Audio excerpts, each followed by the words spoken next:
Nous venons de terminer sous la direction du commandant suprême de forces armées de la République démocratique du Congo et de la police nationale congolaise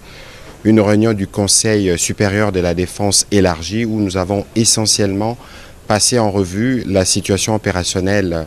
dans toute la République démocratique du Congo, mais spécifiquement dans l'Est de la République démocratique du Congo. Cette réunion du Conseil supérieur de la défense était la première avec le nouveau chef d'état-major général qui a eu à la suite du vice-premier ministre, ministre de la Défense, donné les grands axes de sa vision sur ce qui concerne notamment la montée en puissance de forces armées de la République démocratique du Congo, mais la réponse militaire que nous apportons face à la guerre d'agression qui nous est menée par les Rwandais et ses supplétifs terroristes du M23. Comme vous l'avez suivi à travers les médias ce matin, dans le rapport qui a été fait par le chef d'état-major général,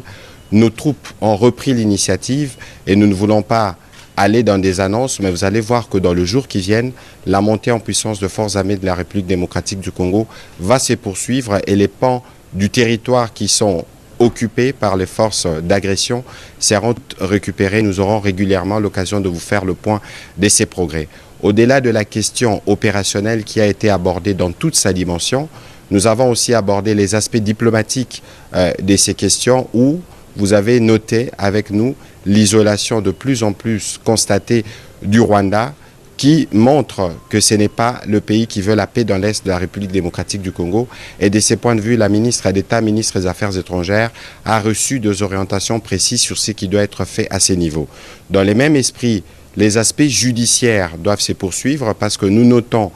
au vu de l'évolution de la situation, des comportements, des attitudes haut de mots qui sont suspects, qui ne sont pas de nature à renforcer l'unité nationale ou l'union derrière nos forces armées de la République démocratique du Congo pour mettre fin à cette situation d'agression. Les ministres de la Justice, mais aussi l'auditeur général de forces armées de la République démocratique du Congo, qui participaient à la réunion, vont tous prendre des dispositions à leur niveau pour s'assurer que tout comportement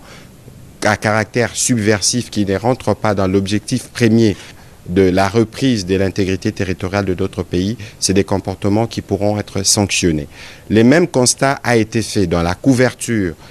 médiatique des événements dans l'Est de la République démocratique du Congo, comme nous avons eu à le relever à travers les mises en garde qui ont été faites. Nous voulons vous dire que des mesures seront prises dans les jours à venir contre tous les médias qui travailleraient dans le sens d'accompagner l'œuvre terroriste qui s'est faite en République démocratique du Congo. Pour l'impératif de la paix, il y a des mesures qui devront être prises absolument pour qu'on s'assure que tous les efforts nationaux qui sont faits pour restaurer la paix dans l'Est de la République démocratique du Congo puissent l'être. Nous avons évidemment eu l'occasion de passer en revue aussi d'autres questions d'importance capitale qui sont traitées au niveau de nos différents services pour nous rassurer que toutes les mesures sont prises pour que la paix soit restaurée, que la sécurité règne partout en République démocratique du Congo. Nous allons terminer évidemment par rappeler la mobilisation que le président de la République ne cesse de demander à tous les Congolais autour de forces armées de la République démocratique du Congo, dont il a à nouveau loué la bravoure et les sacrifices.